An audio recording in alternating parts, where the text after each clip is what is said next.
Livro do autor Kenneth Reagan. 7 coisas que você deve saber sobre cura divina. Capítulo 1.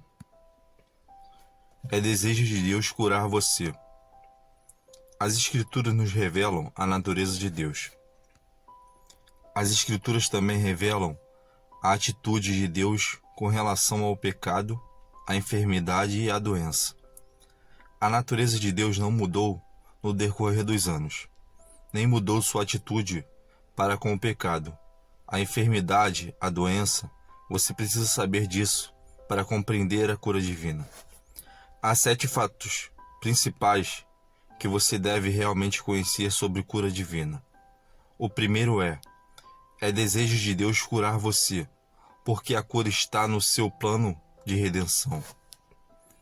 A Bíblia diz que, pela boca de 2 ou 3 testemunhas, toda palavra será confirmada. Mateus 18:16. Os seguintes textos de Isaías, Mateus e 1 Pedro concordam que ele, Jesus, tomou nossas enfermidades e levou as nossas doenças. Verdadeiramente, ele tomou sobre si as nossas enfermidades e as nossas dores levou sobre si. E nós o reputamos por aflito, ferido de Deus e oprimido. Mas ele foi ferido pelas nossas transgressões e moído pelas nossas iniquidades. O castigo que nos traz a paz estava sobre ele, e pelas suas pisaduras fostes sarados. Isaías 53, 4, 5. Para que se cumprisse o que fora dito pelo profeta Isaías, que ele diz: ele tomou sobre si as nossas enfermidades e levou as nossas doenças. Mateus 8,17. Isso é mais claro. Mateus diz que ele está citando Isaías. Se você checar a referência, encontrará Isaías 53,4. Gosto de falar desta forma: Jesus tomou as nossas enfermidades e levou as minhas doenças. Li aquele versículo durante anos antes de entender o que ele estava dizendo. Jesus verdadeiramente, literalmente, tomou a causa da nossa enfermidade e doença. Ele tomou nossas enfermidades e levou as nossas doenças. Sabemos que Jesus foi pecado por nós. A razão pelo qual ele levou o pecado foi para que pudéssemos estar livres do pecado. E a razão dele ter levado a doença foi para que pudéssemos estar livres da doença. Levando ele mesmo em seu corpo os nossos pecados sobre o madeiro, para que, mortos para os pecados, pudéssemos viver para a justiça. E pelas suas feridas fostes sarados. 1 Pedro 2,24. Em Isaías, Mateus e Pedro, 3 testemunhas nos contam que Jesus não apenas derramou o seu sangue para a remissão dos nossos pecados, como também pelas suas feridas fomos sarados. Algumas pessoas não creem nisso. Li certa vez um comentário cujo autor disse: pelas suas pisaduras foste sarados. 1 Pedro 2,24. Não significa cura física, significa cura espiritual. Nosso espírito é curado pelas suas feridas.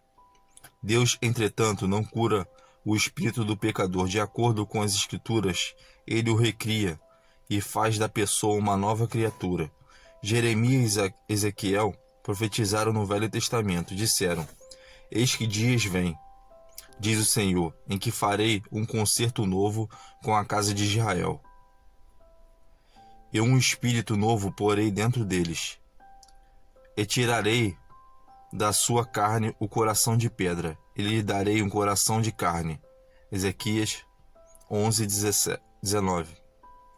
Aqueles que creem que Deus cura o espírito humano não creem que o homem tenha jamais falhado ou pecado.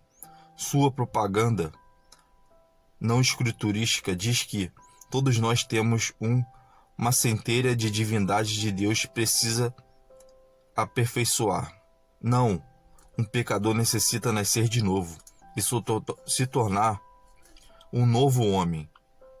A nova criatura descreve em 2 Coríntios 5,17. Assim que, se alguém está em Cristo, nova criatura é. As coisas velhas já passaram, eis que tudo se fez novo. Minha Bíblia anotada diz, na margem, que ele é uma nova criação. Quando uma pessoa fica curado, entretanto as coisas velhas não passam, e nem todas as coisas se tornam novas, apenas as doenças se vão. A parte que estava doente se torna nova.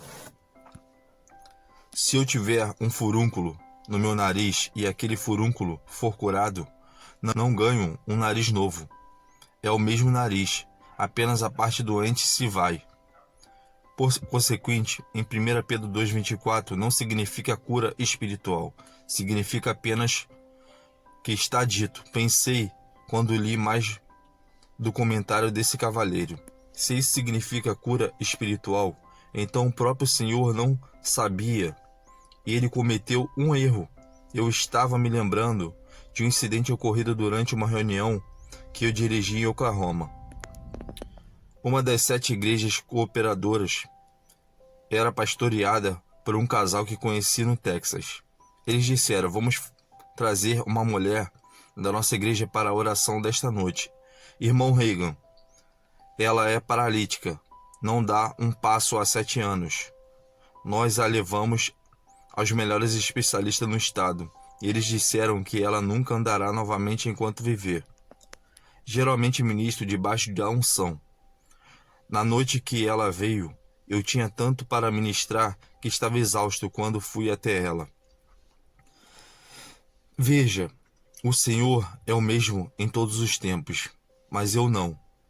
Potencialmente, a unção é a mesma o tempo todo, mas a manifestação não é, porque quando se fica cansado, é difícil se render a Deus.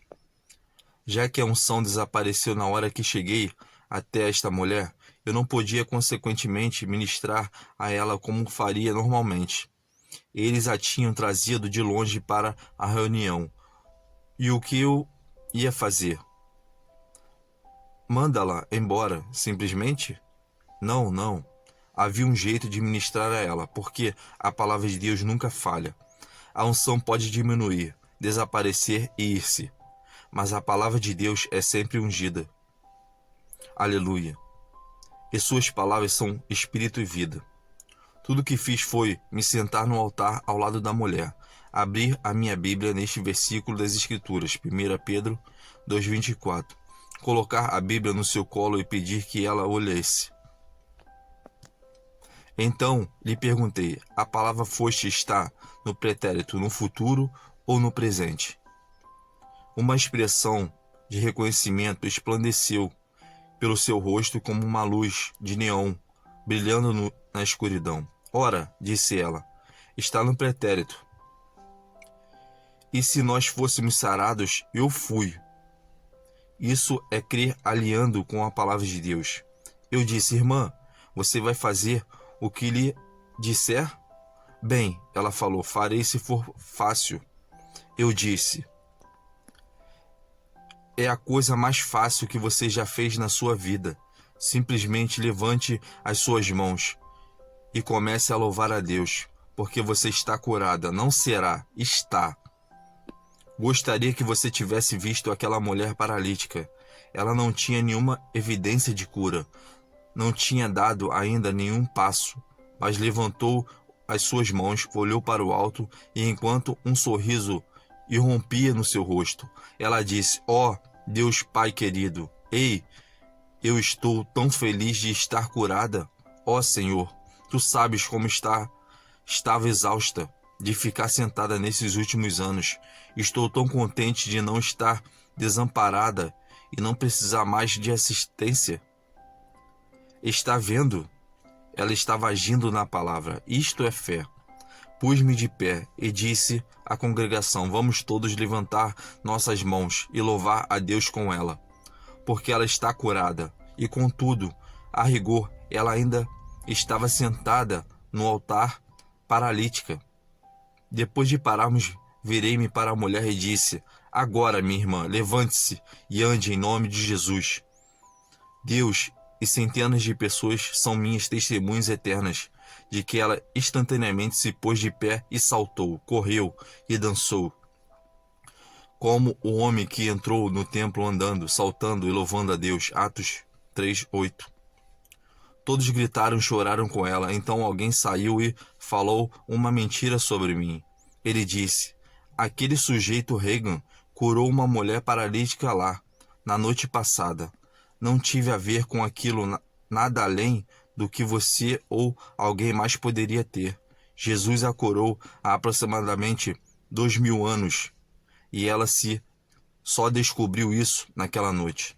O ponto que quero ressaltar é que, embora aquela ministro dissesse que em 1 Pedro 2:24 não significa cura física, esse foi o único versículo que dei para aquela mulher paralítica. Pensei comigo mesmo: se esse versículo significasse apenas cura espiritual, então Deus cometeu um erro. Ele deveria tê-la curado. Amigos, aquele versículo quer dizer exatamente o que diz, e ele pertence a nós. Bendito seja Deus.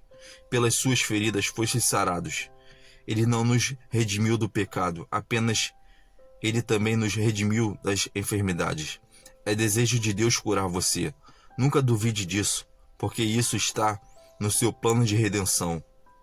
Fim do capítulo 1.